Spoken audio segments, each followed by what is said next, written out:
The worst Yamaha rider on the grid in 2026 might be the best positioned rider on the entire grid for 2027.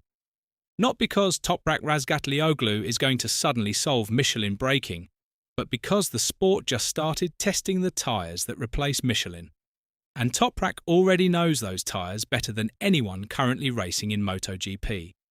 17th in Thailand, crashed the sprint, publicly admitting that everything he tries on the brakes produces the wrong result, and simultaneously sitting on a decade of Pirelli knowledge that every other rider on the grid will be starting from zero to build in 2027. Both of those things are true at the same time, and the 3 days at Jerez that MotoGP did not publicise are where the story of which version matters more actually begins.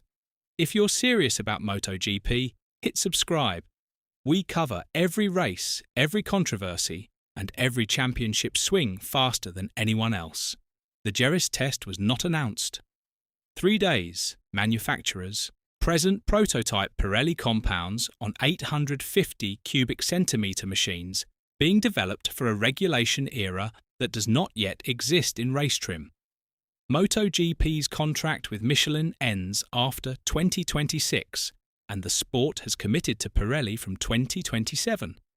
The same supplier that provided the rubber for World SBK throughout Toprak's entire run of 3 consecutive titles.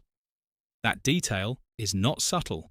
Toprak spent years developing an exact understanding of how Pirelli tyres behave under his specific style.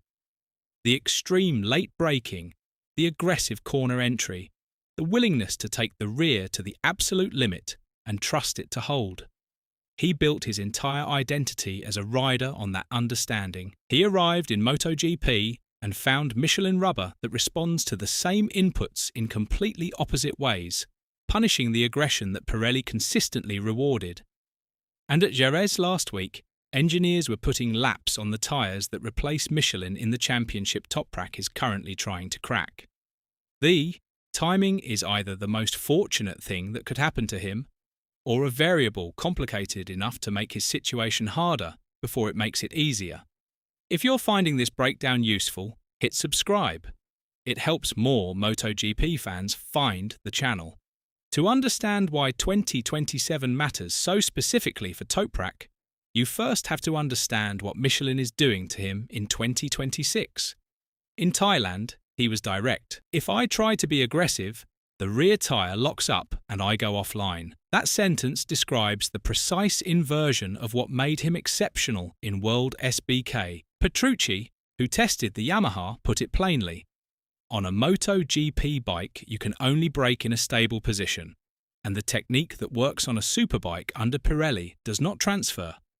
Balega, arriving from World SBK himself, described it as the exact opposite of everything he had learned.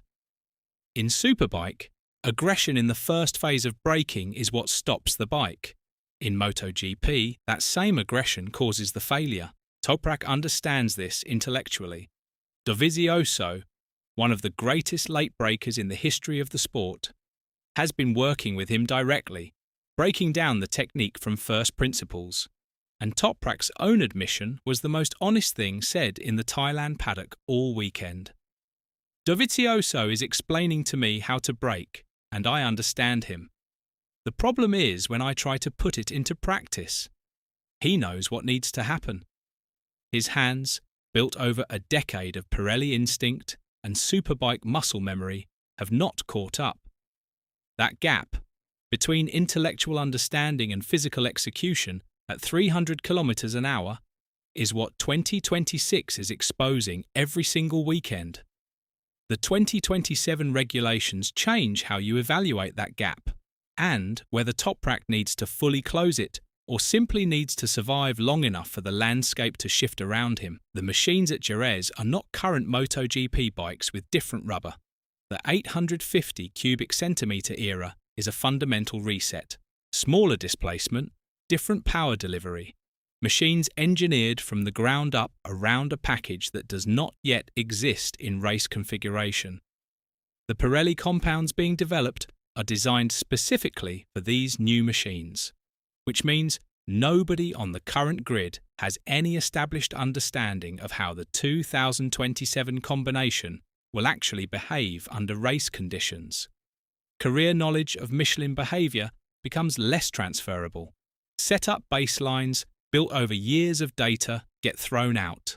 And in that environment, a rider who spent years learning precisely how Pirelli rubber responds under extreme braking, not in testing, but through thousands of race laps at the front of World SBK, enters 2027 with an asset that riders who have spent their entire careers on Michelin simply do not have.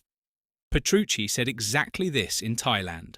By 2027, Toprak's Pirelli familiarity might give him a genuine advantage over riders who have never had to understand that tyre at race pace. That is potentially the difference between a rider who arrives at a regulation reset already partially calibrated and a field starting from scratch. The risk is real too, and it would be dishonest to ignore it.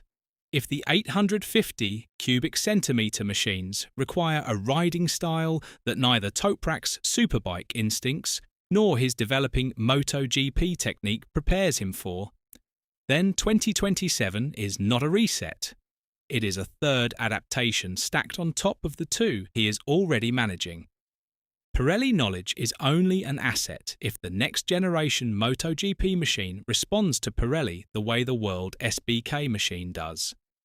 If the aerodynamic load and performance level of an 850 cubic centimetre prototype produces tyre behaviour that is different again from anything Toprak has experienced in either championship, the advantage disappears before it ever existed in race conditions.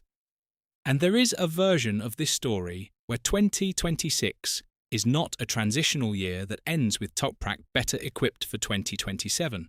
It is a year that exposes deep incompatibilities between his riding style and the demands of Grand Prix machinery that no tyre switch resolves. The Yamaha ran at reduced power in Thailand after losing engines in pre-season testing, solving the braking problem on a full-power Yamaha in 2026, then adapting to an entirely new 850 cubic centimetre machine with Pirelli rubber in 2027, is two separate challenges compressed into back-to-back seasons.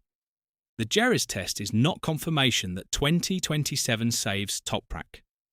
It is the first data point in understanding which direction the answer actually points. Does the Pirelli switch genuinely help Toprak? Or does the 850 cubic centimetre machine create a third adaptation problem on top of the two he already has? Can he solve Michelin braking before 2027 anyway? And does it matter if he can't? Is Petrucci right that returning to Pirelli gives him a real edge? And what does Toprak look like by the end of 2027? Leave your answers in the comments below, and if this breakdown did it for you, hit the like button and subscribe for more MotoGP content.